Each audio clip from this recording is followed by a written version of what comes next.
안녕하세요. 반갑습니다. 오늘은 스포츠 심리학에 대해서 공부하는 시간을 갖도록 하겠습니다.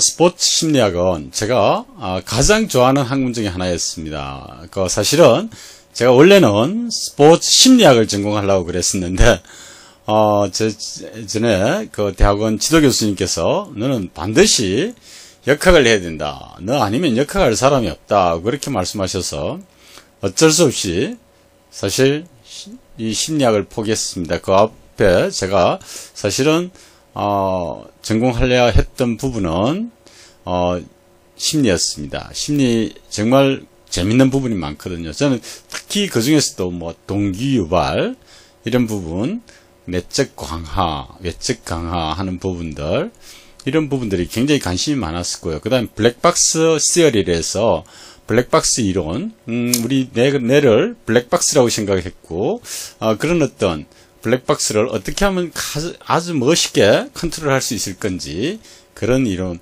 하여튼, 끝없는, 뇌에 대한, 아직까지 뇌는 완벽하게 이렇게 우리가 이해를 못하는 부분이 많이 있죠.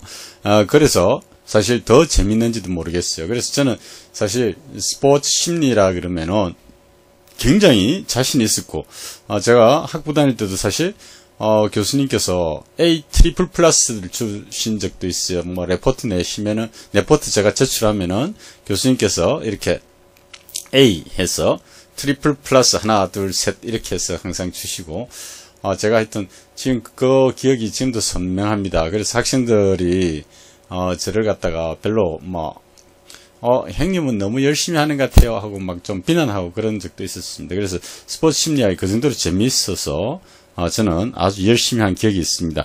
오늘 그 기억을 더듬으면서 스포츠 심리학을 공부해 보도록 하겠습니다. 그럼 슬라이드를 보면서 함께 공부해 보도록 하죠. 자, 스포츠 심리학 안에 학습 목표부터 한번 보겠습니다. 스포츠 심리학의 교회에 대해 설명할 수 있고, 스포츠 심리학을 정의하고, 스포츠 심리학의 역사와 발전 단계 설명하고, 성격, 동기, 경쟁 불안과 각성에 대해 설명할 수 있고, 적정 수준 이론에 대해 설명할 수 있으면 좋겠습니다. 이 외에도 스포츠 심리학은 굉장히 하여튼 학습 이론, 여러 가지 이론들이 너무 많아요. 그래서 그걸 다 학습하기는 사실은 우리가 개론 수업이니까요. 그냥 수박 그달기로 이런 정도만 대충 하고 넘어가겠다는 그런 이야기입니다.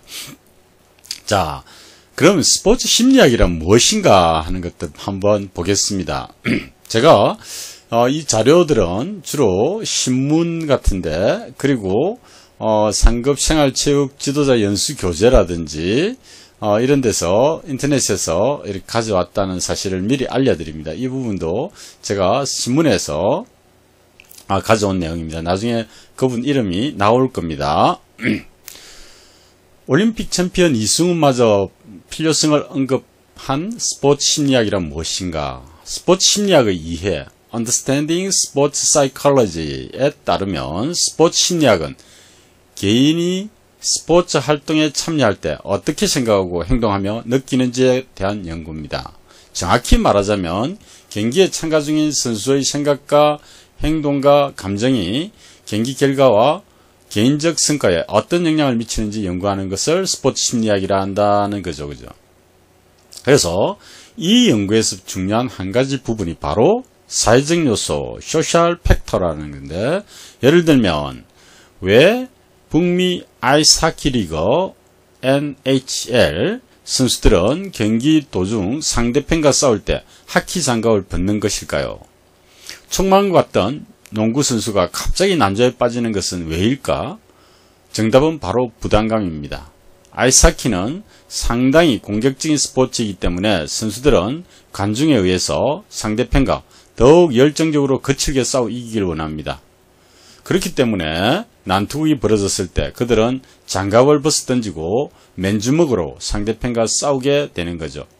또한 팀을 이끄는 농구 선수는 항상 팀을 챔피언으로 만들어야 한다는 부담감을 안고 싸우게 되며, 그 부담이 선수의 능력을 덮어버리면 알 수 없는 부진으로 선수를 끌고 가는 겁니다.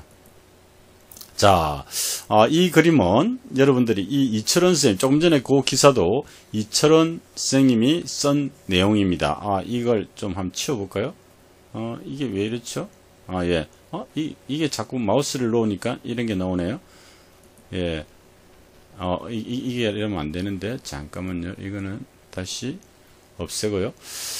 예. 지금, 이걸 전체적으로 놓고 한번 보겠습니다.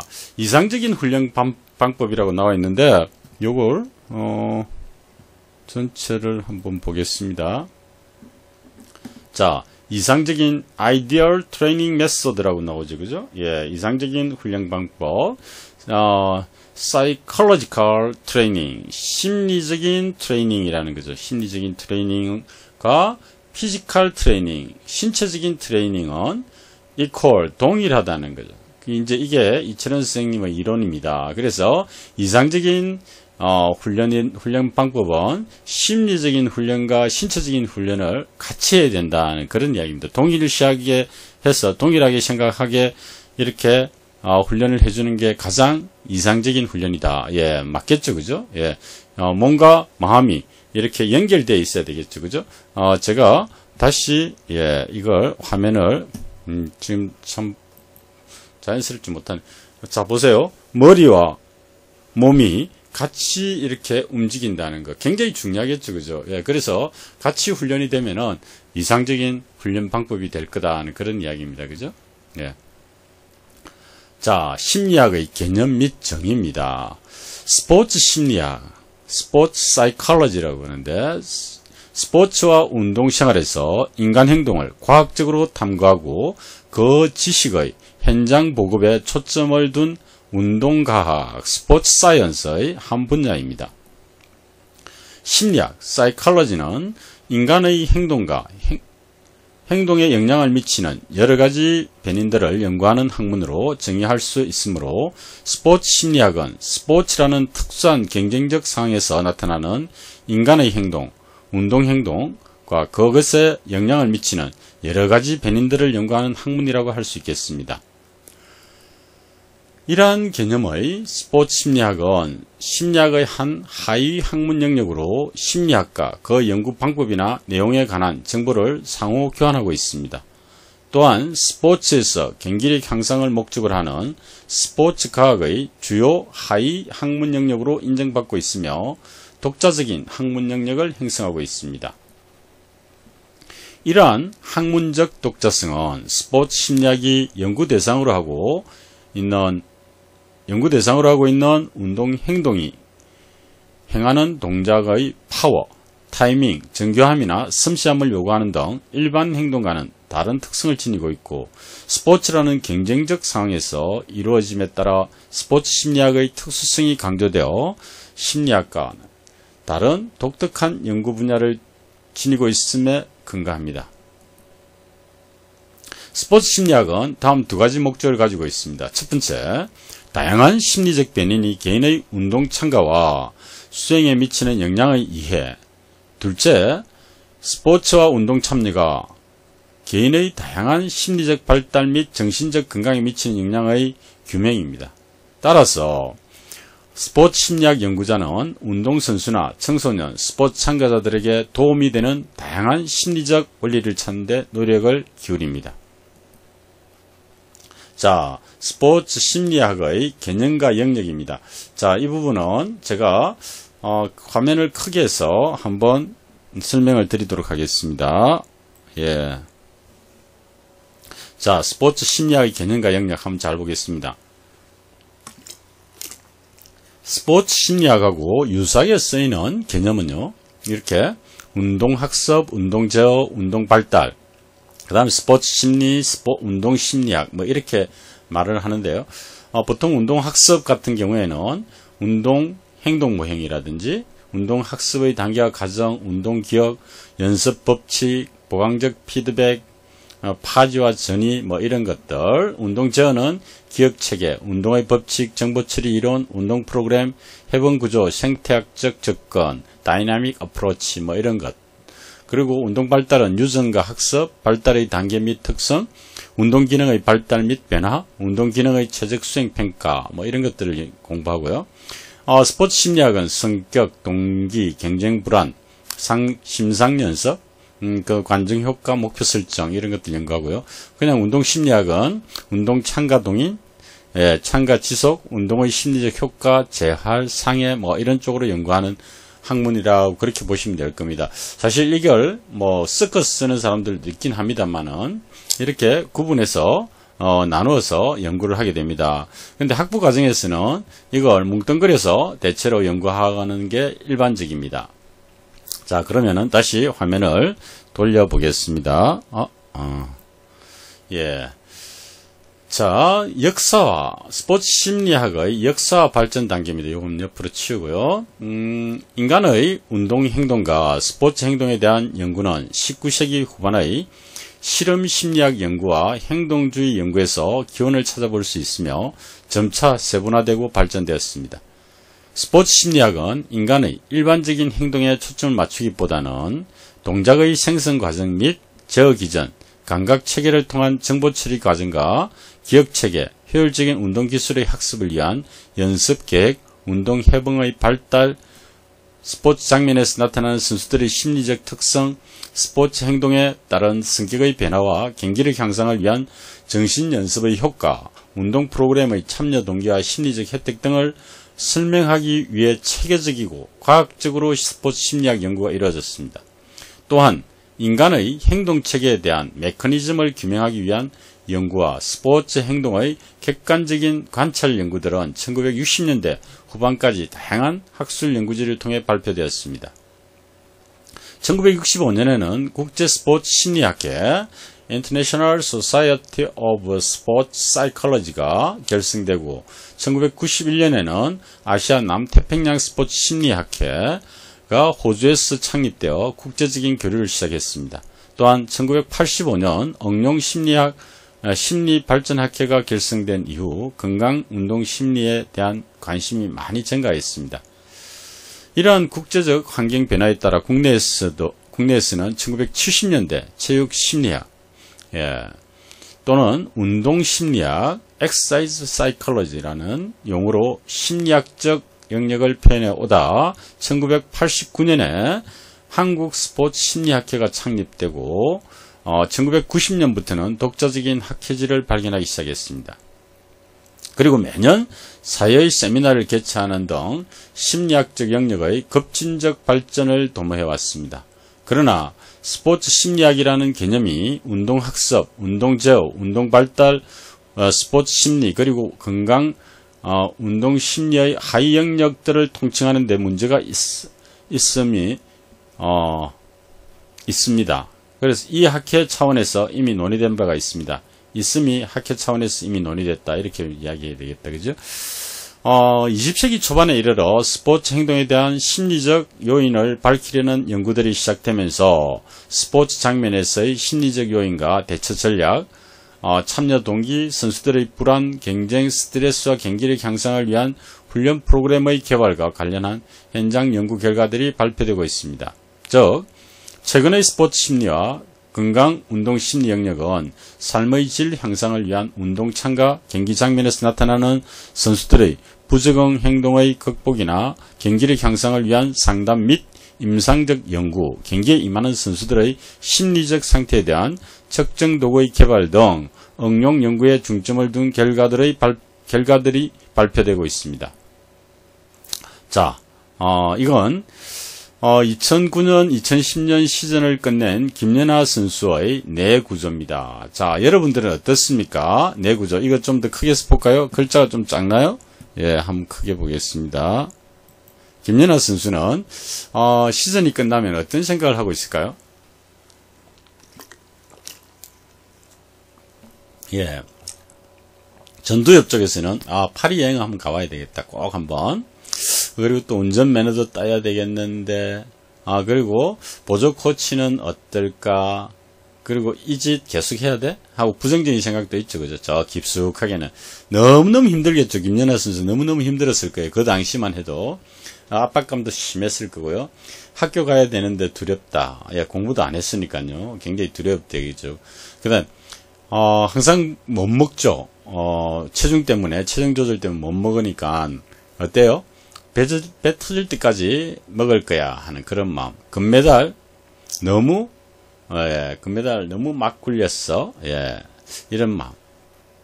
하여튼 이런 마음들이 막 복잡하죠. 머리라는 게 단순하지 않습니다. 운전면허 생각하면 운전면허가 급하고, 파리 여행 가고 싶고, 뭐 보조 코치 좀 있으면 더 좋을 것 같고, 이것도 때려치워야 되겠다. 그만해야 되겠다. 배는 항상 고픈데 좀 막 배 터질 때까지 한번 먹어보는 것도 좋겠다. 학교는 가야 되겠는데 친구들 만나기가 두렵다. 시험도 치야 되고, 친구들 만나면 친구들이 어떻게 대할까 하는 그런 거. 금메달 뭐 이거 안 따면 안 되나 하는 그런 생각들 하여튼 복잡했을 거예요. 그죠? 그렇지만은 김연아 선수는 이런 모든 것들을 극복해내죠. 그죠? 사실 대단한 선수입니다. 자, 이제 스포츠 심리학의 주요 내용을 보겠습니다. 제 얼굴도 같이 봐야 되겠죠. 그죠? 스포츠 심리학은 스포츠 장면에서 나타나는 인간의 스포츠 행동을 이해하고 예언하는 연구 영역으로서 스포츠의 목적을 달성하는 데 효과적인 방법의 원리와 기술을 제공하려는 학문입니다. 이를 목적으로 성격, 동기, 불안 등의 개인이 지닌 심리적 요인과 집단 응집, 리더십, 사회적 촉진 등 개인을 둘러싸고 있는 사회적 요인이 스포츠 행동에 어떤 영향을 미치며 스포츠나 운동이 개인의 심리적 기능에 어떤 영향을 미치는가를 탐구하고 경기력의 극대화를 위한 방법을 탐색하고 개발하는 것입니다. 미국 스포츠 심리 치료 실태입니다. 이것도 아까 제가 말씀드린 그분이 이걸 신문에 게재했던 내용입니다. 테네시 대학교 스포츠학 학부에서 선수 경기 감독, 어슬레틱 디렉터라 그럽니다. 감독을 디렉터이라면 대단히 높은 책임자라는 이야기죠. 감독을 맡고 있는 자니 모삭은 수업 시간에 미국 대학 스포츠 재활 시스템을 설명해 주었습니다. 대학 스포츠에서 선수가 부상을 당하면 크게 다음과 같은 과정을 거친다는 것입니다. 스텝 1과 스텝 2, 그리고 스텝 4는 한국과 다름이 없지만은 스텝 3은 한국과 미국 사이에 큰 차이가 있다는 겁니다. 자, 이게 지금 무슨 말인지 그림을 보면서 한번 보겠습니다. 이거는 크게 안 해도 여러분들이 볼 수 있겠죠, 그죠? 제니 모삭이라는 사람에 의해서 미국에 의한 그 케이스 스타디입니다. Athletic Direct for Sports Medicine of University of Tennessee, 테니시 대학의 스포츠 의학을 위한 운동 감독이다. 그죠? 여기서 어떤 치료를 받고요. 그 다음 재활을 하고 심리, 사이코 세라피, 심리 치료를 또 반드시 받고, 그 다음에 이제 어디에요? 무대로 돌아가는 거죠. 그 현장으로 돌아간다. Return to stage. 사이코 세라피 하면 심리 치료. 요런 과정들이 좀 다르다는 거죠. 1, 2, 4 과정들은 우리하고 같은데 이 3의 과정이 미국에서는 더 있더라 하는 그런 이야기입니다. 그래서 이것도 이렇더니 이 하이퍼링크가 자꾸 걸려있어 그런 것 같아요. 여기서 조금 전에 설명한 내용이 지금 여기 나오는 겁니다. 그렇죠? 그래서 재활을 거친 선수는 반드시 전문가에게 심리적 상담을 받고 스포츠 심리 전문가가 허락을 내려야만 코트로 복귀할 수 있다는 겁니다. 이런 심리적 치료와 상담의 효과에 대해서 어문을 제시하며 투자를 아끼는 선수와 코칭 스텝이 많을 겁니다. 하지만 심리적 부분을 강화하는 것은 육체적인 부분을 강화하는 것 이상으로 중요합니다. 자, 운동 발달입니다. 모터 디벨롭먼트. 아까 제가 말씀드렸던 모터 러닝, 모터 디벨롭먼트, 그다음 제어, 모터 컨트롤 뭐 이런 거 심리하고 비슷한 건데요. 운동 발달에서 한번 볼까요? 인간의 요건 좀 화면을 키워서 한번 보겠습니다. 여러분들이 키워서 보면 좀 더 이해가 좋겠네요. 그죠?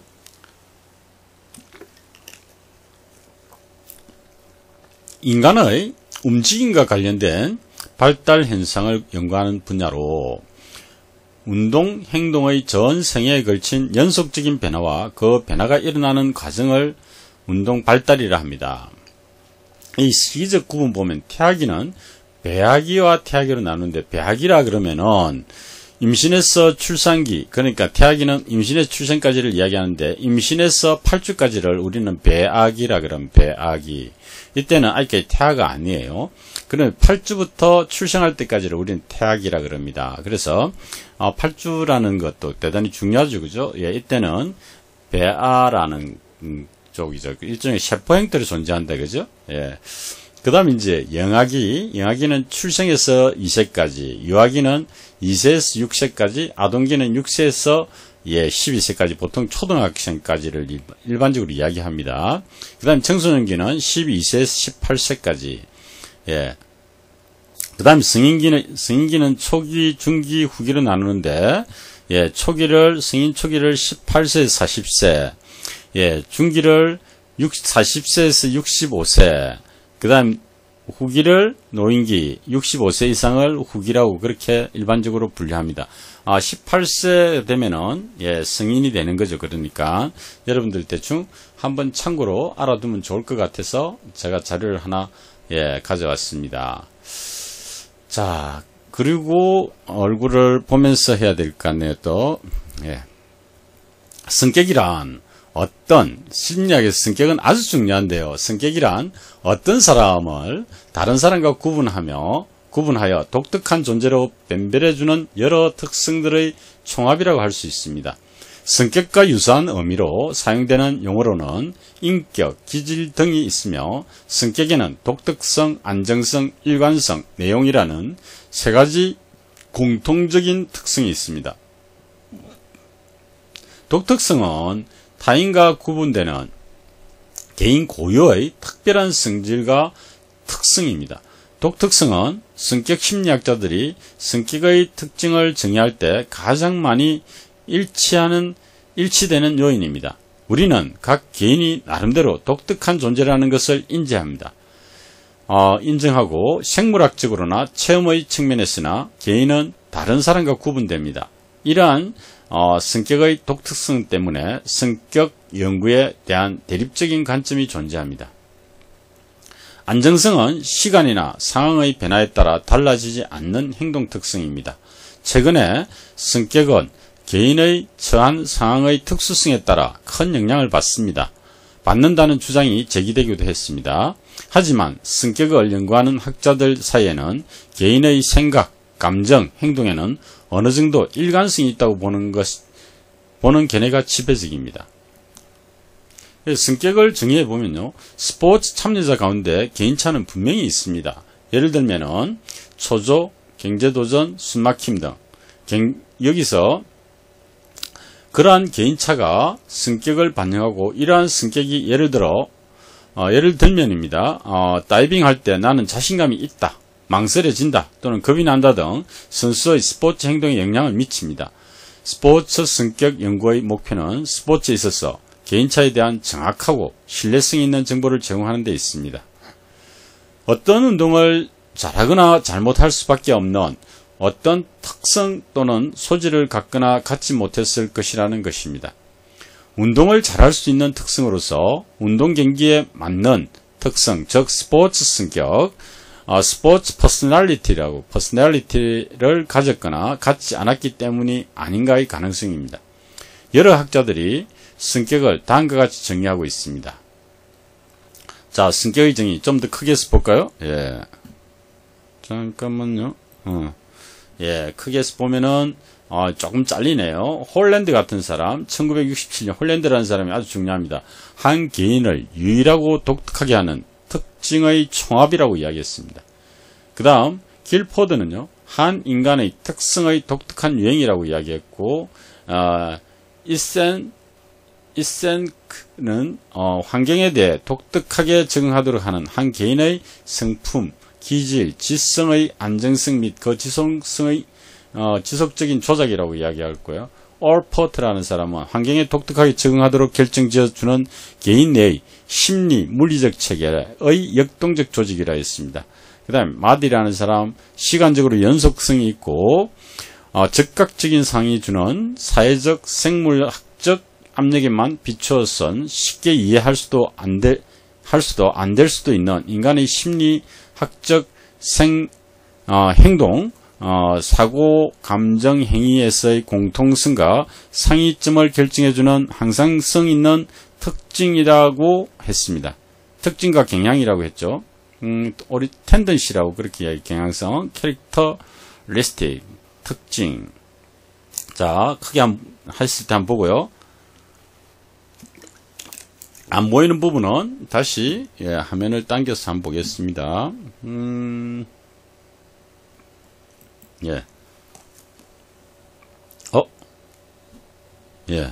큰일 났 뻔했다, 그죠? 이게 갑자기 한 번씩 이래요. 제가 깜짝 놀랍니다. 그 다음, 성격의 정의입니다. 성격의 정의를 종합해보면, 개인의 특징, 유일성, 독특성을 강조하고 있고, 동시에 일관성, 지속성이 있는 공통성을 강조하고 있습니다. 예를 들면은 계속적으로 공격적 행동, 예를 들면 종종 다투거나 쉽게 화를 내거나 싸움을 먼저 거는 이런 어떤 행동을 나타내는 개인은 공격성의 성격 특성에 기인한다는 거죠. 성격은 그러한 특성이나 경향, 예를 들면 내향적, 독립성, 공격성의 전체를 합한 것으로서 또는 전체적인 유형으로서 기술되어질 수 있습니다. 이러한 특성이 성격의 한 부분이고 또한 집중력과 같은 지각적이고 인지적인 특성도 성격에 포함됩니다. 홀랜드의 성격 구조 개념을 보면 성격은 세 개의 영역으로 구분되어 있지만 상호 관련성을 가지고 있다고 제시했습니다. 우리의 성격은 세 개의 층으로 형성되어 있는 동심원의 구조로 생각해 볼 때 이해하기 쉽습니다. 나중에 이 동심원 구조 다시 한번 설명을 드리겠습니다. 그림을 보고 설명드리면 좀 더 쉬울 것 같아서 나중에 드린다고 말씀드리고요. 자, 지금 여러분들이 이 부분도 제가 최상의 어떤 운동 수행을 위해서는 어떻게 하는 게 좋을 건가를 이 그림을 크게 보면서 말씀드리면 좋을 것 같아요. 그래서 그림을 크게 한번 해보겠습니다. 자, 최상의 운동 수행을 위해서는 여기에서 이상적 심리 상태를 갖는 게 좋은데, 이상적 심리 상태를 가지려면 어떻게 해야 되겠습니까? 이게 스포츠 심리 기술 훈련의 종합 모형입니다. 이런 모형이 있다는 건 대단히 중요하고요.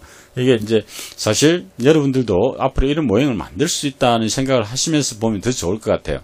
어떤 운동 수행을, 최상의 운동 수행을 하려면 이상적 심리 상태, 심리 기법의 적용, 그 다음에 이제 팀 기술로는 이런 부분들, 개인 기술로는 이런 부분들을 신경을 써야 된다는 거죠. 그래서 여기서 보시면은 기본 기술의 연마가 있는데요. 이건 여기 개인은 신체 훈련과 기술 체력 훈련, 그리고 뭐가 있습니까? 사회 문화적 배경, 이런 것들을 바탕으로 해서 요런 기본 기술 연마를 하는 겁니다. 그리고 팀 기술은요, 팀 자신감, 그 다음,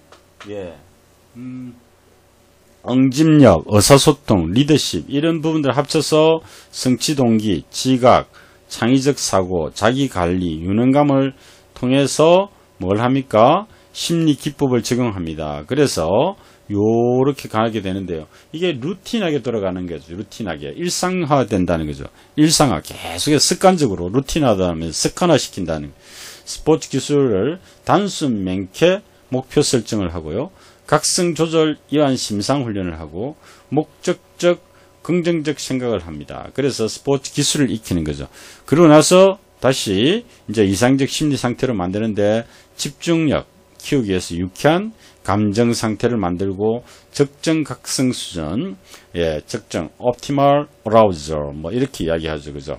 anxiety라고 뭐 이야기, 각성, 불안 뭐 이런 쪽으로 arousal 또는 anxiety 뭐 이렇게 이야기합니다. 그다음 긍정적 심리 상태, 이런 것들을 통해서 이걸 이제 집중력을 키워서 최상의 운동 수행을 하게 됩니다. 우리가 anxiety 하면 불안 수준, 그 다음에 arousal 하면 각성 수준, 뭐 여러분들이 나중에 배워보면은 재밌는 용어들이 참 많아요. 이제 이렇게 해서 운동 수행, 여기 금메달을 막 따죠, 그죠? 이런 금메달을 따기까지는 이런 과정들을 막 거치는 거예요. 그래서 다시 또 화면을 크게 해서 한번 보겠습니다. 나중에 이 화면 한 번 더 보여드리겠습니다. 이게 또 이렇네요. 예, 넘어가겠습니다. 자, 그래서 조금 전에 제가 말씀드렸던 내용들을 정리해보면은 최상 운동 수행은 우선 선수의 적정 각성 수준의 범위를 찾아내야 합니다. 최상 수행을 위한 적정 각성 수준의 범위는 선수마다 다르기 때문인데 트레이너가 실제 시합 장면을 촬영하여 그것을 보면서 심층 면담을 하면서 또한 시합 현장의 반복적인 관찰을 통해서 찾아보는 거죠. 이 글자가 좀 이상하다, 그죠? 여기서 탁 이상하게 버그가 나네요. 다음은 선수가 점진적 이완 훈련을 반복적으로 실천하여 자신의 각성 감지 능력을 기르는 것이 우선되어야 합니다. 선수가 자신의 각성 수준이 높은지 낮은지 아니면 적당한 수준인지 모르고서는 조절이 불가능하기 때문이죠. 다음은 선수의 적정 각성 수준을 바탕으로 만든 인지 루틴을 여러 스포츠 기술로 이루어진 행동 루틴을 합하여 수행 루틴을 완성하는 겁니다. 선수와 코치 그리고 멘탈 트레이너가 토론을 통하여 합의한 종합 루틴이 완성되면 반복 훈련으로 확실하게 몸에 익히는 겁니다. 이제 완전히 반복해서 습관화 시켜버리는 거죠. 운동을 자동화 시킨다고 나중에 배우게 될 겁니다. 이렇게 자동화 시키는 걸 스테레오 타입화 시킨다는 이야기를 나중에 배우게 될 건데요. 이제 그런 과정으로 들어갑니다. 그래서 적어도 3개월 이상 집중적으로 반복 훈련을 하여 루틴 수행이 기계적이고 습관적이며 일정하여 수정하는 동안 편안하고 자연스러워야 합니다. 수행하는 동안, 운동 수행하는 동안 편안하고 자연스럽게 이루어질 수 있도록. 우리가 습관화된 부분들은 굉장히 편안해지죠, 그죠? 그래서 완성된 루틴은 가급적이면 수정 없이 사용해야 하고, 만일 어쩔 수 없이 수정하려면 상당 기간, 3개월에 걸쳐, 완벽하게 해야 합니다. 운동 기술의 폼을 바꾸는 과정과 같습니다. 멘탈 트레이너가 선수를 대상으로 심리 훈련을 하려면 심리 기법을 적용하기 전에 기본 기술을 단단히 하는 겁니다. 즉, 적절한 상담이나 기획 활동을 통하여 성취 동기를 높여야만 운동 목표를 얻게 되고 높은 목표 설정을 하게 되고 그래야만 성공적인 훈련의 원동력이 되는 각고의 노력이 시작됩니다. 그러나 성취 동기를 높여서 수준 높은 목표만 설정하여서는 적절치 않습니다. 그것을 수행하는 과정에서 습관적으로 자각을 할 수 있도록 해야 합니다. 다시 말하면 자신이 세운 목표를 달성하기 위하여 알맞은 훈련을 하고 있는지를 되돌아보고 반성하고 마음가짐을 새롭게 하여 성공을 위한 수행 과정을 능률적이고 효율적으로 이루어가야 합니다. 이 과정에서 모든 것을 결정하고 실천할 때 생산적 사고, productive thinking이라는 걸 바탕으로 합니다. 생산적 사고, 굉장히 중요한 말이죠. 자, 생산적 사고란 긍정적 사고와 목적적 사고로 이루어집니다. 이게 긍정적 사고와 목적적 사고로 이루어지는 게 뭐라고요? 생산적 사고라는 거죠. 매사를 부정적으로 보는 것이 아니라 긍정적으로 보고 성취를 위하여 최선을 다하여 노력하는 마음가짐이 긍정적 사고입니다. 또한 목적적 사고란 구체적인 목표를 세우고 이를 달성하기 위하여 체계적이고 조직적으로 접근하는 것을 말합니다. 예를 들어 앞으로 4개월 남아있는 특정 대회에서 우승하기 위하여 자신의 경기력을 평가하고 부족한 것이 무엇이며 이를 보완하기 위하여 시합 전까지의 훈련 계획을 구체적으로 세워서 빈틈없이 수행하는 것은 목적적인 사고를 실천하는 것입니다. 아까 제가 보여드렸던 최상 수행을 위해서 지금 쭉 보여드렸던 내용들을 설명으로 옮겨 나온 거죠, 그죠? 다시 한번 눈속에 이렇게 확인해 보면은 아마 도움이 될 것 같습니다. 또 이렇게 되네요. 깜짝 놀랍니다, 제가. 자, 운동 행동 이론이라는 게 있는데요. 건강 신념 모형이 있습니다. 질병과 건강에 대해서 가장 밀접하게 생각하고 합리적 행동 이론이라는 게 어떤 거냐면 행동에 대한 태도, 주관적 규범, 의도에 따라서 행동하게 된다. 그 다음 계획 행동 이론이라는 게 있습니다. 행동에 대한 태도로 주관적 규범, 행동 통제 인식해서 어떤 의도가 있으면 그게 행동 통제 인식이 행동으로 직접 영향을 주기도 합니다. 그래서 자기 효능감 이론이라는 게 있는데 과거의 수행, 간접 경험, 언어적 설득, 신체와 정서 상태라는 4가지 원칙이 있고요. 그 다음 변화 단계 이론이라는 게 있습니다. 5단계, 무관심, 생각을 아예 하지 않는 상태에 있다가 그 다음 관심 단계 6개월 내에 시작하고 그 다음 준비, 운동하는 중이지만 기준 이하입니다. 30일 이내 가이드 운동 수준으로 주고 그 다음 실천, 가이드라인 충족, 운동 6개월 미만, 유지, 가이드라인 충족, 운동 6개월 이상일 때 유지하는 거. 이게 습관화되는 거죠. 그죠? 변화 단계 이론. 이런 어떤 단계를 거쳐서 우리가 운동 행동이 변화된다는 그런 이야기입니다. 그 다음 장기간에 걸친 유산소 운동이 불안을 감소시킨다는 거. 그리고 운동에 따른 심리적 혜택이 가장 뚜렷한 것은 우울로 운동기간을 길게, 우울증 같은 거 운동기간을 길게 잡으면 아주 좋다는 그런 이야기입니다. 자, 이제 마슬로우 욕구 계층설입니다. 마슬로우라는 사람은 심리학자인데요. 인간의 기본 욕구 분류 단계입니다. 마슬로우의 인간의 기본 욕구. 여러분들은 요거 한 번쯤은 꼭 자기 걸로 만들어 놓으면 좋을 것 같아요. 요 자체를. 그래서 사실은 생리적 욕구. 인간은 배고픔을 느끼고 목마름, 잠, 수면이죠. 성욕 등의 기본적 욕구를 우리는 생리적 욕구를 합니다. 이런 어떤 생리적 욕구가 충족되고 나면요. 그 다음 안전의 욕구를 느낍니다. 사회 안전보장, 지속적인 직업, 적절한 수입, 투병 회복의 욕구, 뭐 이런 것들이 또 이제 욕구를 자리 잡죠. 이제 생리적 욕구와 안전의 욕구가 해결되고 나면 그 다음 애정의 욕구를 찾게 됩니다. 타인과의 다정한 관계 갈망, 애정에 대한 욕구, 뭐 이런 것들이 생기고요. 그 다음 존경의 욕구가 생기는데요. 자아 존경, 자존심, 타인으로부터의 존경, 성취, 지위에 대한 욕구, 뭐 이런 것들이 존경의 욕구가 되겠죠. 그 다음에 마지막으로 자아 실현의 욕구입니다. 자기 만족, 그 다음에 잠재 능력, 실현의 잠재된 내 능력의 실현 욕구, 뭐 이런 것들이 자아 실현의 욕구라고 보시면 될 거예요. 이게 이제 사실 꿈을 실현한다 하는 그런 거죠, 그죠? 예, 자아 실현. 예, 그래서 요런 어떤 욕구가 이제 인간이 계단으로, 단계로 이렇게 올라가면서 실현된다는 이야기죠. 그래서 사실 마슬로우 욕구 계층설은 1943년 마슬로우는 인간 행동의 근저를 이루는 요인으로 5가지 수준의 욕구 위계를 주장했습니다. 그래서 생리적 욕구, 안전의 욕구, 애정, 존경, 자아 실현의 욕구들은 위계적인 관계를 갖고 인간 행동을 결정해주며 낮은 욕구가 이행되기 전에는 더 높은 욕구를 만족을 강요하지 않는다는 겁니다. 예를 들어서 이 생리적 욕구가 해결 안 되면요. 그다음 안전의 욕구가, 애정의 욕구가 이런 거, 존경 욕구가 안 된다는 겁니다. 이 생리적 욕구가 해소되어야 그 다음 욕구가 해소될 수 있다는 겁니다. 지금 뭐 배가 고파 죽겠는데요. 뭐 아니면 잠이 와서 죽겠는데 다른 거 뭐 이렇게 존경받고 싶은 마음도 없고 아무것도 생각이 안 나죠, 그죠? 뭐 안전도 별로 생각 안 나고요. 그래서 사실 이 생리적인 욕구가 충족돼야 다음 안전, 이 욕구가 또 충족돼야 다음 애정, 뭐 이런 식으로 올라간다는 그런 이야기죠. 자, 그 다음 마슬로우는 자아 실현자의 성격 특성들을 다음과 같이 설명했습니다. 자아 실현 욕구, 그 다음 존경 욕구, 그 다음 애정 욕구, 여기 있죠, 그죠? 애정 욕구, 그 다음 안전 욕구, 예, 그 다음 생리적 욕구, 이렇게 구분했다고 아까 보여드렸죠. 자, 지금 누가 나왔습니까? 예, 이 사람은 박태환 선수다, 그죠?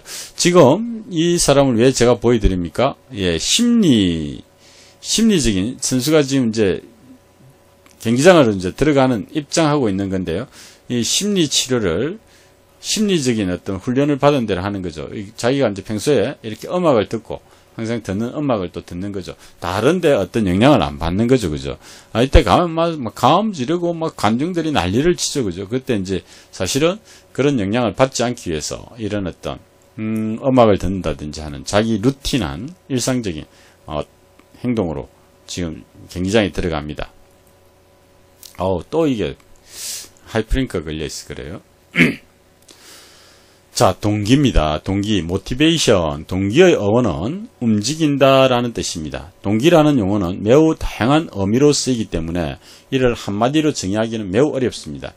세이지에 따르면 동기란 노력의 방향과 강도를 정의합니다.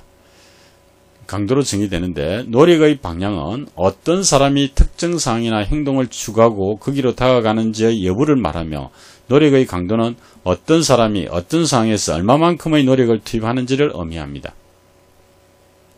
동기를 높이기 위해 많은 학자들이 동기에 대해 연구를 하였고 그중 가장 널리 알려진 것이 귀인 이론입니다. 귀인 이론은 버나드 와이너에 의해 연구되었습니다. 귀인이란 자신이나 타인의 행동을 보고 그 원인을 추론하는 과정입니다. 귀인 이론은 사람들이 성공과 실패의 원인이 무엇이라고 생각하는가를 다루는 이론입니다. 즉, 성공과 실패를 무엇의 탓으로 돌리는지를 규명하는 분야입니다. 이 이론에 따르면 어떤 사건의 원인을 무엇이라고 생각하는가에 따라 개인의 감정, 미래 수행 기대, 동기 등이 크게 달라집니다. 버나드 와이너 기인의 차원을 세 가지 안정성, 인과성, 통제성으로 구분하였습니다. 안정성은 사건의 원인이 비교적 안정적이고 영구적인지 아니면 불안정한 것인지 말합니다. 불안정한 것인지를 말하는 거죠. 자, 인과성, 원인과 결과죠. 그죠? 인과성은 오직 내적 요인과 외적 요인으로 구분됩니다. 통제성은 사건의 원인이 개인이 통제할 수 있는 것인지 아니면 개인이 통제받기 있는지를 의미합니다. 즉, 귀인 이론에서는 성공과 실패는 귀인의 차원을 어떻게 생각하는지에 따라 미래 수행에 대한 동기가 달라진다는 겁니다. 자, 이거는 자결성 이론인데요. 자결성 이론은 화면을 크게 해서 한번 보겠습니다. 예. 화면 크게 하는 게 잘 보이죠. 그죠? 자결성 이론, self determination, 이렇게 이야기하죠. 그죠?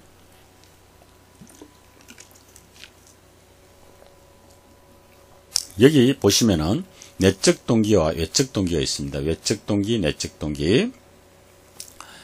internal, external, 뭐 이렇게 이야기하는데, internal motivation, external motivation 하는데, 여기 보세요. 이게 쭉 외적 동기가 이쪽 갈수록 어떻게 해요? 자결성이 낮아진다. 그죠? 내적 동기가 큰 게 좋아요. 자결성이 높아져요. 그죠? 여기 보시면은 외적 동기가 큰 거는 그렇게 바람직한 건 아닙니다. 밖에서 뭐 해라 해가지고 다 한다는 거 좋은 건 아니라는 거죠. 그죠? 동기가 없는 거, 아예 없는 거는 정말 골치 아프죠. 그죠? 그래도 외적 규제가 너무 많다. 의무감 규제가, 의무적으로 규제, 확인 규제 뭐 이런 것들은 자결성을 결정하는데 낮은 영향을 미치고, 그 다음 지식 습득, 과제 성취, 감각 체험 이런 어떤 내적 동기에 의해서 이렇게 동기가 높아지면은 자결성이 높아집니다. 자기 결정성이 굉장히 높아진다는 이야기입니다. 자, 다음은 다시 화면을 같이 보면서 하겠습니다. 자, 경쟁 불안과 각성입니다. 불안이란 신체의 활성화와 각성에 수반되는 초조함, 걱정, 우려 등의 부정적인 정서 상태를 의미합니다. 다시 말해 불쾌한 정서 반응으로 자율신경계의 각성을 유발시킬 수 있는 정서의 부정응 상태라고 할 수 있습니다. 불안은 걱정이나 근심하는 것과 같이 우리 생각과 관련된 요소와 호흡이 빨라지는 것과 같은 신체적 활성화로 나타나는 요소입니다. 한편 이러한 불안은 크게 특성불안과 상태불안으로 나눌 수 있습니다. 즉, 불안은 일시적인 상황에서 느껴지는 상태불안과 일반적인 성향이라 할 수 있는 특성불안으로 구분됩니다. 특히 스포츠에서 상대 선수와 승부를 겨루는 상황에서 초조하고 떨리고 긴장하는 것 같은 마음을 경쟁불안이라고도 합니다. 이 상태불안과 특성불안은요, 어떤 상태불안이라는 것은 그 상황만 되면은 불안해지는 거예요. 그냥 우리가 어떻습니까? 시험 치러 가면 시험 칠라 하면은 불안해지고, 제가 연설을 하러 올라간다. 연설을 올라가야 되겠다. 무슨 발표를 해야 되겠다. 이러면 그 상태만 되면 불안해지는 그런 걸 우리는 상태불안이라고요. 그리고 태어나면서부터 이렇게 불안한 게 있어요. 선천적인 그런 쪽이라는 거죠. 그죠? 그런 부분을 우리는 특성불안이라고 주로 많이 이야기합니다. 그리고 여기서 경쟁할 때 막 초조해서 막 떨리고 하는 거는 경쟁 불안이라 하기도 하고요. 자, 경쟁 불안은 특정한 상황이 자신에게 매우 중요한 순간이라고 생각을 가지고 있을 때 또는 반드시 좋은 성적을 올려야겠다는 생각 때문에 발생하게 됩니다. 한편 인간은 수면, 침착, 안정, 불안, 주의 집중과 같은 연속적인 상황에서 살게 되는데 이러한 정서 상태와 신체 운동 사이에서 일어나는 흥분 수준을 각성, 어라우즈라고 이야기했죠. 그죠? 각성이라는 말로 표현합니다. 각성이라는 개념은 상태 불안과 밀접한 관련이 있습니다. 상태 불안은 행동의 강도와 방향 모두를 나타내는 반면에 각성은 단지 행동의 강도에 관한 측면을 나타내는 것입니다. 즉, 상태 불안은 위험의 개념에 의해서 이루어진 각성 상태라고 할 수 있습니다. 각성과 관련된 이론은 수준이 증가함에 따라 운동 수행이 높아진다는 추동이론, 드라이브 시어리라는데 추동이론과 각성 수준이 높아짐에 따라서 운동 수행 효율이 어느 정도 증가하지만 일정 수준 이상으로 높아진 각성 상태에서는 운동 수행을 저행한다는 적정 수준 이론, 옵티멀 레벨 시어리가 있습니다. 자, 우리 이제 심리학을 공부할 때 또 이거 크게 볼까요? 네, 무슨 강의 하는지 한번 볼까요? 이 아주 유명한 분인데 이분이요, 특강하러 우리나라에 와서 국가대표 선수들에게 지도하고 있는 모습입니다. KFA 뭔지 아는 분 있어요? 한번 생각해 보세요. KFA가 뭐예요? 그리고 위에 The brain has a negative bias를 이야기하는데 어떤 부정적인 어떤 부분을 또 뇌는 갖고 있다는 그런 이야기다. 그죠? KFA가 어딥니까? 여러분들이 한번 잘 생각해 보세요.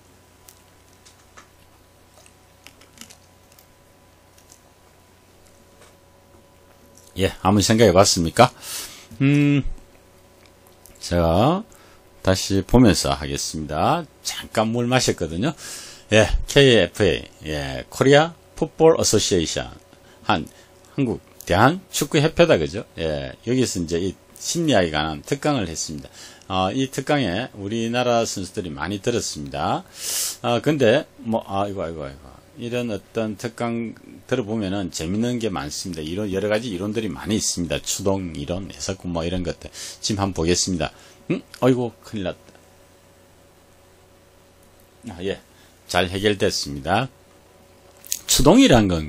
추동이론이라는 게 아까 드라이브 시어리라 그랬죠. 그죠? 각성과 운동 수행의 관계를 정비례적인 것으로 보는 이론입니다. 즉, 각성 수준이 높아짐에 따라 운동 수행도 이에 비례하여 증가한다는 이론입니다. 하지만 추동 이론은 실험 대상이 주로 동물이었으며 간단한 실험 과제를 사용하였기 때문에 복잡한 인간 행동에 적용하기에는 미흡합니다. 또한 습관 강도가 정확하게 측정되기 어렵다는 추동 이론의 제한점도 있습니다. 적정 수준 이론은 적정 수준 이론인데요.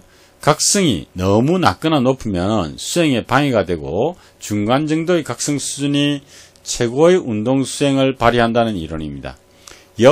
U자 가설이라고도 하는데 각성 수준이 증가함에 따라서 운동 수행도 어느 지점까지는 꾸준히 증가하면서 최고 지점에 이른다는 겁니다. 하지만 각성이 이보다 더 높아지면 운동 수행의 수준은 감소하기 시작한다는 거죠.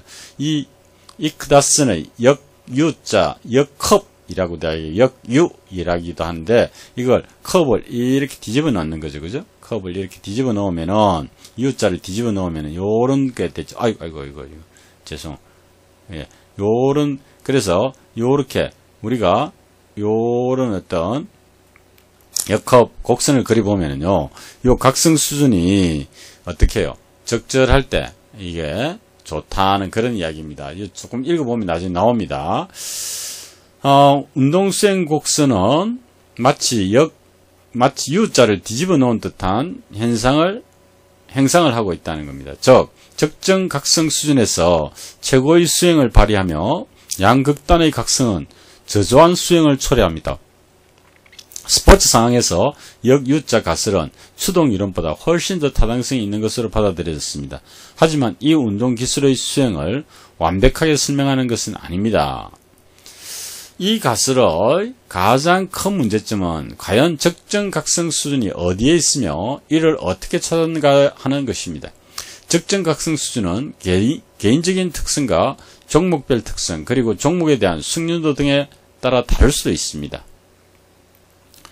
첫째, 스포츠에서 높은 상태 불안을 나타내는 경향은 개인에 따라 다를 수 있고 이것은 선수들 개개인의 경쟁 특성 불안 수준이 다르고 이러한 차이가 같은 경쟁 상황에서도 다른 수준의 상태 불안을 나타낼 수 있기 때문입니다. 둘째, 적정 각성 수준은 동작의 난이도, 즉 종목에 따라 달라질 수 있고 단순한 동작은 각성 정도가 높을 때 비교적 좋게 나타납니다. 이와 반대로 복잡한 동작을 훌륭하게 표현하려고 하면 각성의 정도는 낮아야 합니다. 셋째, 종목에 참여한 선수들의 숙련도에 의해서 적정 각성 수준이 달라질 수 있습니다. 일반적으로 경기 경험이 적거나 기능 숙달이 덜 된 선수는 적정 각성 수준이 낮을 것이며 경험이 많거나 기능이 뛰어난 선수는 적정 각성 수준이 높을 겁니다. 자, 각성 수준인데요. 스포츠 기능의 적정 각성 수준입니다. 여기는 5는 극도의 흥분 상태, 0은 정상 상태. 이렇게 하면 각성 수준, 흥분 상태를 우리는 각성 수준이라 이렇게 보시면 될 거예요. 자, 축구 태클 할 때 아주 흥분 상태가 많이 돼 있다, 그죠? 뭐 200m, 400m 달리기, 위몸 일으키기, 역도 같은 거 할 때, 역도 할 때 여러분들 막 최대한 각성을 시키들 안 해요, 그죠? 막 얼굴도 막 때리고 막 이렇게 해서 막 야야야 하면서 막 소리 지르고 막 이렇게 해서 역도 하는 그런 때 최고의 극도의 흥분 상태를 만들어가는 겁니다, 그죠? 그다음에 뭐 여기서 유도 같은 거, 투포환, 경영은 뭐예요? 예, 경기 수영이다, 그죠? 수영을 경기화하는 거다, 그죠? 요런 것들은 각성 수준이 좀 높은 편이고요.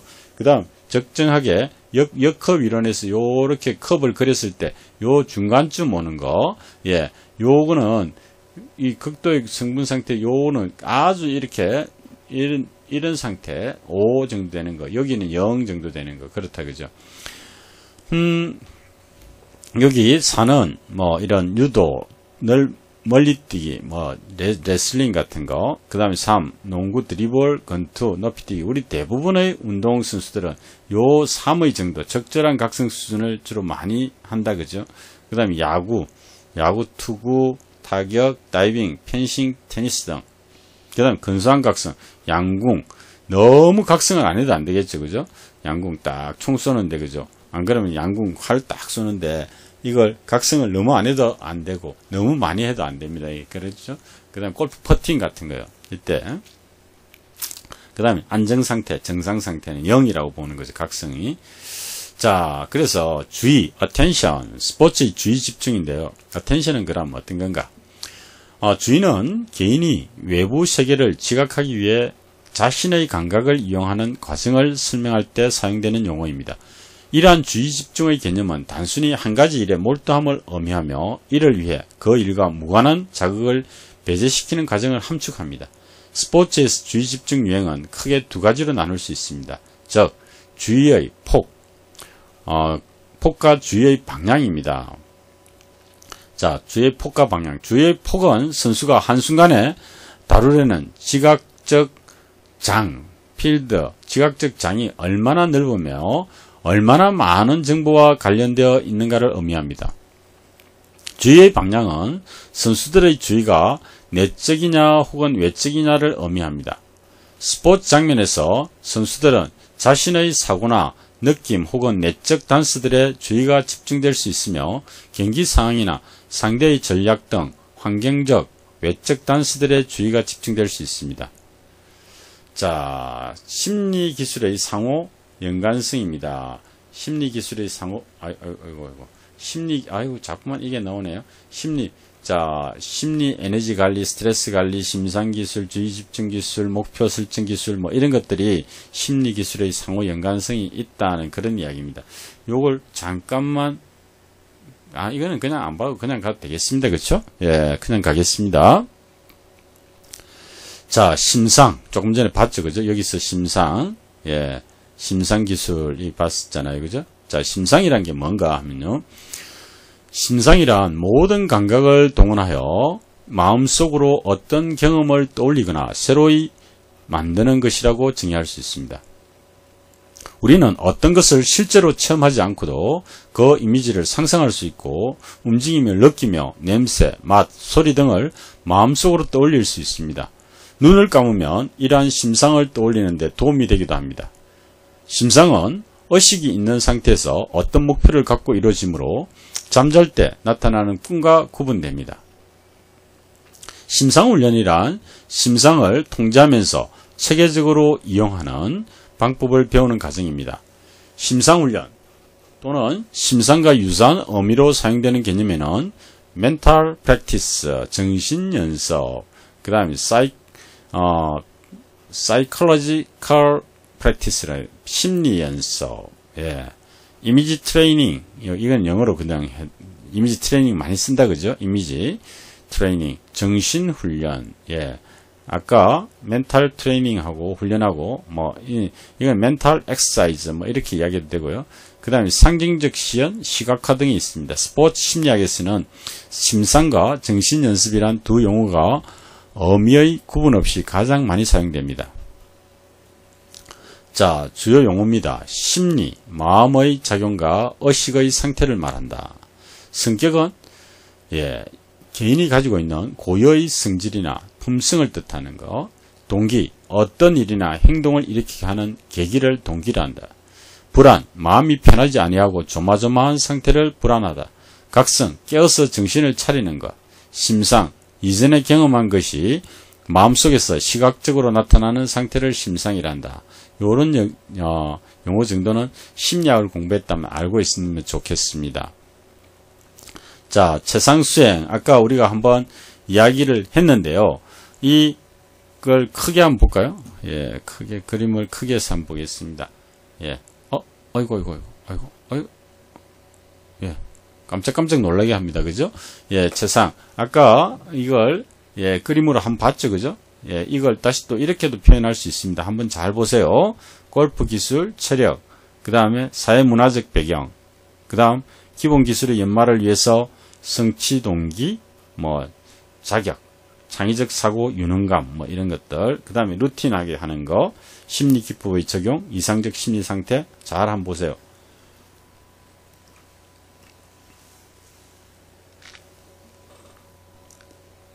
잘 봤습니까? 예. 아까 몇 번 강조했기 때문에 대충 보고 넘어가겠습니다. 멘탈 트레이닝의 종합 모형입니다. 그죠? 역할과 관련된 행동입니다. 자, 역할 관련 행동. 나중에 이제 동심원이 나오면서 3개가 나오는데 그 동심원 3개를 아까 제가 설명 한번 해준다 했죠. 그죠? 그 내용입니다. 세계의 청 중 가장 밖에 있는 층이 개인이 행하고 있는 사회적 역할에 따라 일정한 행동을 하게 하는 역할 행동의 층으로 되어 있습니다. 요 말이 무슨 말인가 하면요. 우선 그림을 여러분들이 한번 보고 하면 더 이해가 쉽겠습니다. 요 층입니다. 하나, 둘, 셋. 이렇게 층이 있는데요.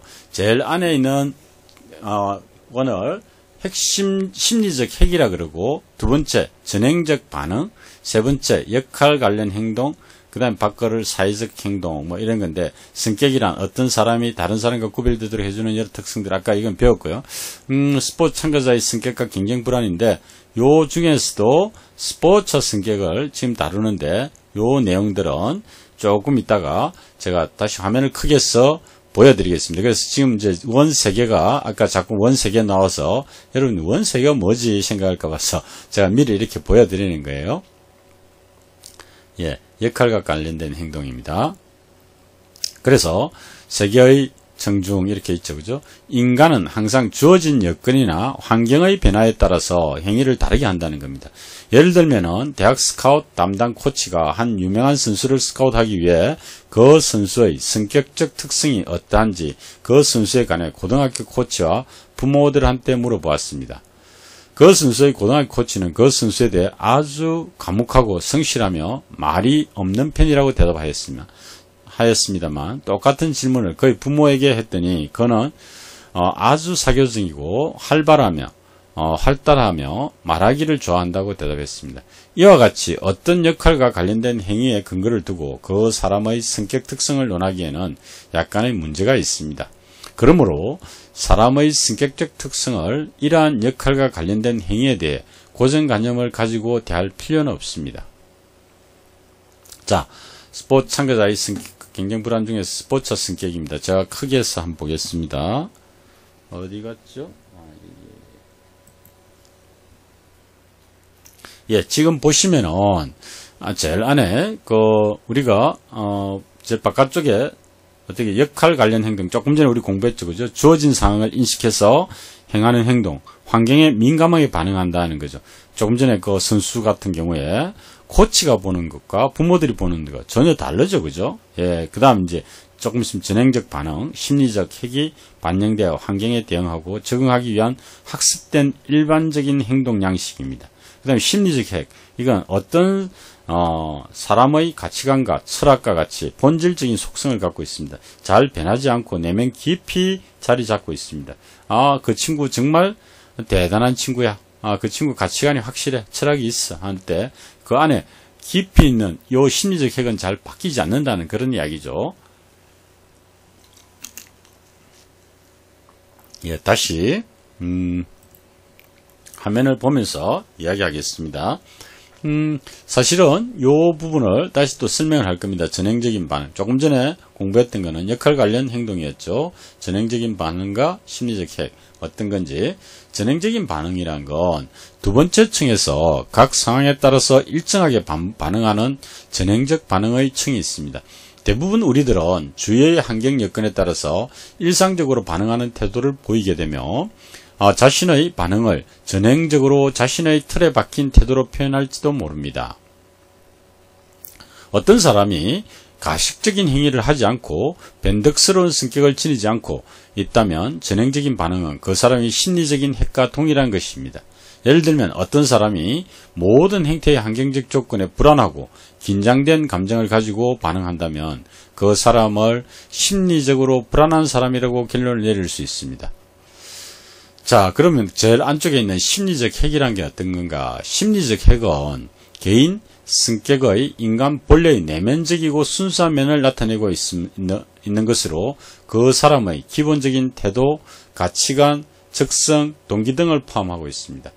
우리가 말하는 성격이라는 것은 일반적으로 세 가지 층으로 구성되어 있는 성격 구조의 가장 안쪽에 위치하고 있는 심리적 핵을 말합니다. 심리적 핵은 내부 지향적이며 상황의 변화에 민감하지 않으며 전행적인 반응의 층이나 역할과 관련된 행동층으로 두껍게 둘러싸여 있고 또한 외부에 잘 나타나지 않기 때문에 측정하기가 매우 어렵습니다. 따라서 대부분의 성격 측정 도구들은 상황에 따라 행동 반응을 일관성 있게 나타내게 해주는 전행적인 반응층의 특성을 파악하게 됩니다. 자, 뭉크의 절규라는 그림인데요. 잠깐만요. 예, 프랑스, 이 친구가 요 뒤에 거를 먼저 한번 뭉크의 절규, 노르웨이 화가 뭉크의 절규로 그림에 대한 해석은 화가 뭉크가 파리에서 앙리 로트레크 빈센트 반 고든과 어울리던 시기에 제작된 것으로 인간의 비극적 측면과 인간 사이의 관계에 관심을 가졌던 화가가 그들과의 교류로 인해 절망에 빠진 인간의 모습을 매우 강렬하게 표현하고 있다고 합니다. 이 그림으로 이야기를 나눈다면 이 사람은 무슨 일 때문에 이런 표정이 될까요? 그리고 내가 이런 상황이라면 어떻게 하고 싶을까? 어떻게 할까? 친구가 이렇게 어려운 상황이라면 어떤 이야기를 해줄 수 있을까? 라는 등의 생각이나 공감하는 부분에 대해 이야기를 나눌 수 있다는 겁니다. 자, 그리고 다시 한번 그림을 보겠습니다. 한번 감상해 보세요. 제가 잠깐만 조용히 해드리겠습니다.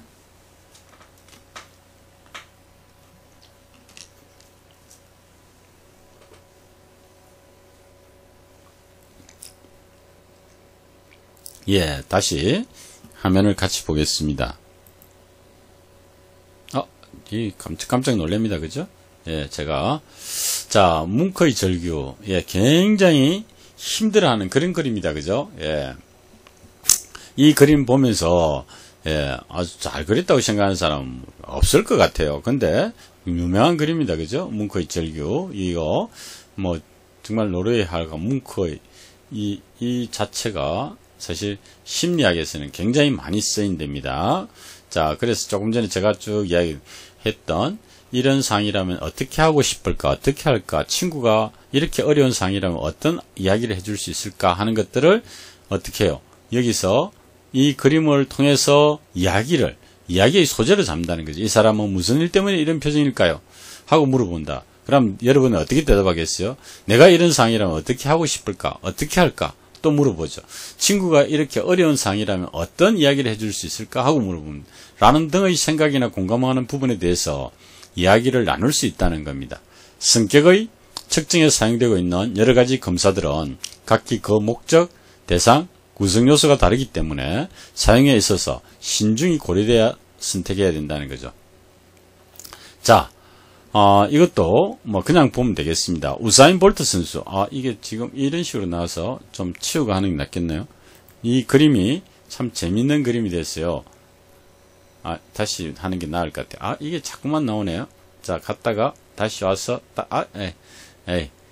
갔다가 다시 와서, 아이고, 그냥 이렇게 봅시다.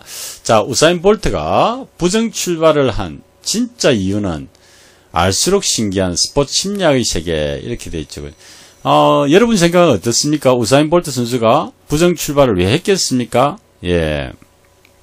우사인 볼트 선수가요, 굉장히 불안했겠죠. 그죠? 불안했기 때문에 부정 출발합니다. 여유가 있으면 부정 출발할 이유가 없겠죠.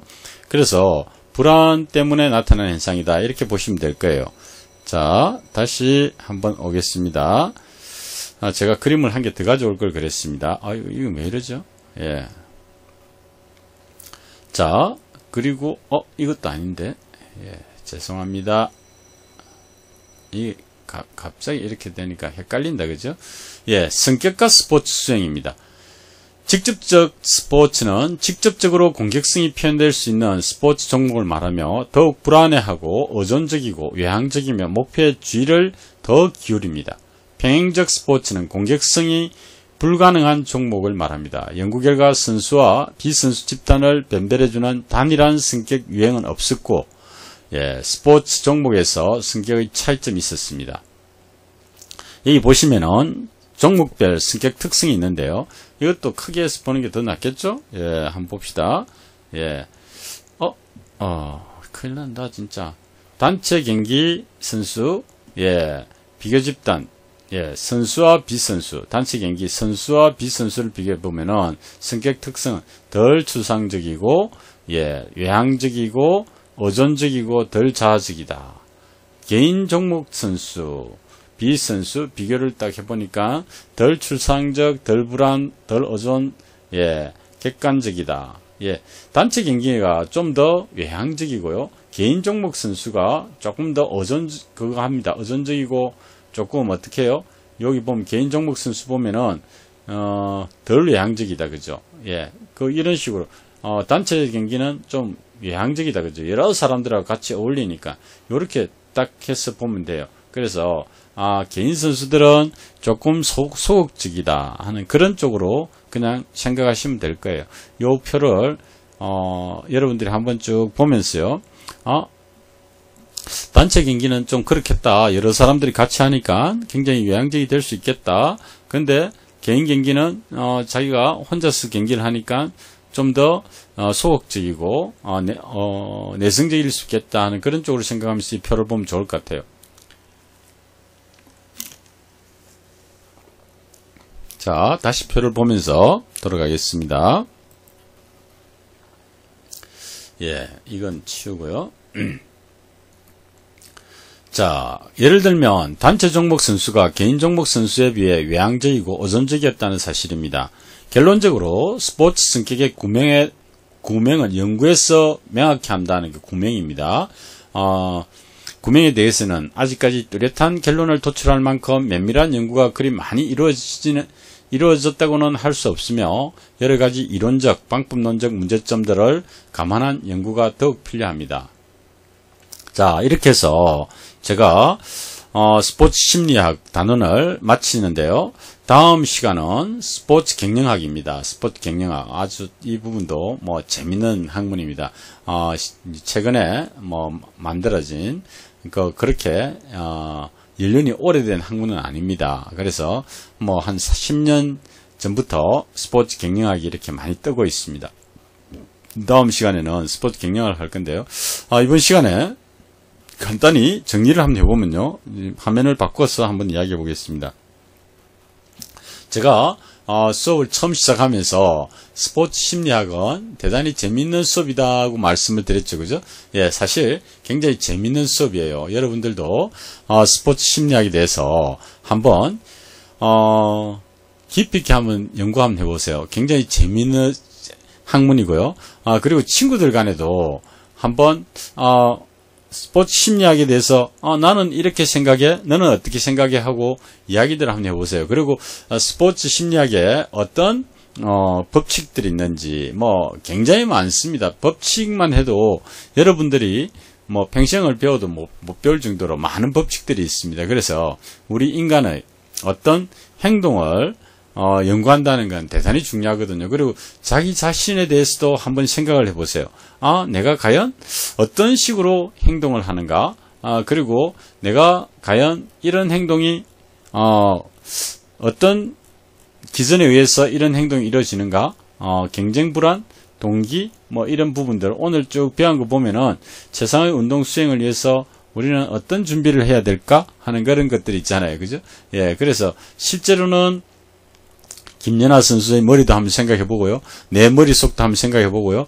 나는 과연 어떤 식으로 생각하고 있는가? 그런 식으로 하나하나 이렇게 해보면은 재밌는 상황이 벌어질 거예요. 예를 들어서 우리가 학습 목표에서 심리적 개요, 정의, 스포츠 심리학의 개요와 정의, 그 다음 심리학, 그 다음 역사 발전 단계, 그리고 성격, 동기, 경쟁 불안, 각성, 여러분들 기억납니까, 지금? 예, 성격이라는 건 우리가 퍼스널리티라고도 하고요. 캐릭터리스트라고도 하는데, 퍼스널리티 하면은 밖으로 보여주는 거예요. 사실 성격이라 하면 그냥 단순하게 성격 이 자체가 아니고 어떤 퍼스널리티냐, 캐릭터리스트냐. 그래서, 성격 하면은요, 예를 들어서 캐릭터리스트 하면은 그런 어떤 성격이라 그러면은 우리 말로는 성격 특성이라고도 이야기하는데, 내적인 부분을 많이 보는 거예요. 내적인 부분. 이 사람의 어떤 내적인 심성은 어떤가. 아까 우리가 핵이 있었죠. 그죠? 그 핵, 그 부분을 주로 많이 보고요. 퍼스널리티 하면 이 사람의 인성, 예, 밖으로 나타나는 거, 밖으로 표현하는 거, 이런 거. 이 사람의 화술이라든지 제스처라든지 어떤 이런 어떤 밖으로 보여주는 그 사람이 속으로는 어떻게 생각할지, 속으로 생각하는 걸 우리는 캐릭터리스트, 성격, 밖으로 표현하는 걸 퍼스널리티, 성격, 이런 식으로 구분하면 좋을 것 같아요. 그래서, 보통 우리나라 말로는 인성, 이라면은 캐릭터리스트 이야기하고, 성격이라면은 퍼스널리티라고 그렇게 이야기를 좀 많이 하고 있습니다. 그런 쪽으로도 공부를 해보면 아주 미묘한 부분이 굉장히 많고요. 그 다음, 모티베이션, 동기 같은 것도 공부해 보면요. 어떤 동기, 이때 동기를, 어떤 상과 벌, 이런 주는 것 있잖아요. 상을 줬을 때, 벌을 줬을 때, 어떤 식으로 반응을 보이는 건지, 내가 상을 받았을 때, 벌을 받았을 때, 나는 어떤 반응을 보이는가. 이런 부분들을 공부해 보면 참 재밌는 부분이 많아요. 그 다음에 아까 제가 말씀드렸던 경쟁 불안을 극복하는 방법, 예, 자기 심리, 마인드 컨트롤 같은 거, 이미지 트레이닝 같은 거, 이런 걸 루틴화 시키면서 끊임없이 훈련하는 거죠. 내가 발표력이 좀 떨어진다? 그러면 이 발표력 향상을 위해서, 자기가 끊임없이 연습을 하는 겁니다. 그럼 발표력이 향상될 수 있겠죠. 그죠? 저도 사실 굉장히 발표력이 약했거든요. 근데, 요즘은 조금 다른 사람들이 한다, 발표 좀 한다, 이런 이야기를 좀 합니다. 그래서, 이 연습을 통해서 이런 것들이, 아주 향상된다는 걸 느꼈습니다. 그 다음에 각성수준 같으면은, 아까 이크다슨의 역합 이론요. 역합 이론에서, 이렇게 해서, 여기에서 어떤, 이런 컵이 이렇게 있으면은, 여기가 0, 안정상태, 여기가 각성 5, 아주 각성 상태가 높다. 그러면, 우리가 어떤 각성 상태에서, 운동 행동이 잘 이루어질 건가, 가장 경기력이 향상될 건가 하는 것들도 한번 연구해 보면 재밌어요. 예를 들어서 아까 제가 각성 수준이 최고도에 올라 있는 같은 건 역도 같은 거, 뭐 이런 것들 한순간에 힘쓰는 거 있잖아요, 그죠? 뭐 장대 높이뛰기 같은 거 한순간 앗 하면서만 가죠, 그죠? 그런 부분들. 그 다음 안정적인 상태에서 운동 수행력이 높아지는 거, 예를 들어서 양궁 같은 거, 사격 같은 거 이런 거, 뭐 아까 각성 수준 1, 뭐 예를 들어서 테니스나 뭐 이런 것들은 각성 수준이 3 중간 정도 되는 거 있잖아요. 역컵 이론에서 컵의 꼭대기죠, 그죠? 이런 식으로 자기 나름대로 공부를 한번 해보면요, 의외로 심리학이 대단히 재미있다는 걸 느끼고요. 아까 제가 이야기했던 또 뭐예요? 머릿속은 어떻게 되어 있을까? 블랙박스 시어리 같은 걸 공부해보면요, 컴퓨터가 뭘 모방해서 만든 겁니까? 이 머리를 모방해서 만들었거든요. 그 우리 인풋 한다 이제 입력하는 기관 뭐에 있어요? 우리 눈, 코, 귀, 입 뭐 이런 걸 통해서 오감을 통해서 뭐예요? 육감을 통해서 육감, 예, 시각, 청각, 후각, 미각, 촉각. 그다음 또 무슨 감각? 예, 근운동 감각. 뭐 또 아니면 고유 감각 수용기, 느낌이 있잖아요. 느낌. 이런 걸 통해서 우리가 입력을 하죠, 그죠? 정보를 입력하면 이 머릿속에서 어떤 아웃풋을 해주죠. 어떻게 하라는 걸 딱 해줍니다. 그러면은 그 아웃풋을 하는 도구가 우리는 표정 또는 사지와 또 움직임이다. 그죠? 이런 것들이 컴퓨터가 그대로 모방해서 만든 게 우리 머리와 우리 몸을 모방해서 만든 게 컴퓨터란 말이에요. 그래서 그런 것들하고 이렇게 연결시켜가지고, 그러면 컴퓨터는 입력 장치는 뭐다? 키보드나 뭐 스캔 뭐 이런 것들이 뭐 입력 장치. 그 다음에 중앙 처리 장치는 본체 안에 CPU가 있구나. 센트럴 프로세스 하는 그 유닛이라 그러죠, 그죠? 이제 그 장치가 있고, 그 다음 아웃풋 장치는 프린트 같은 거, 플라트 같은 이런 것들이 있구나.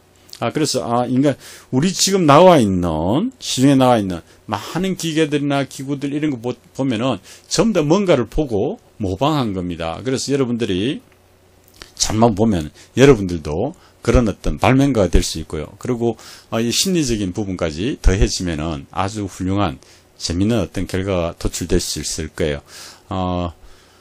다시 한번 경청해주셔서 대단히 감사드리고요. 오늘은 수업 이걸로 마치겠습니다. 네, 고맙습니다.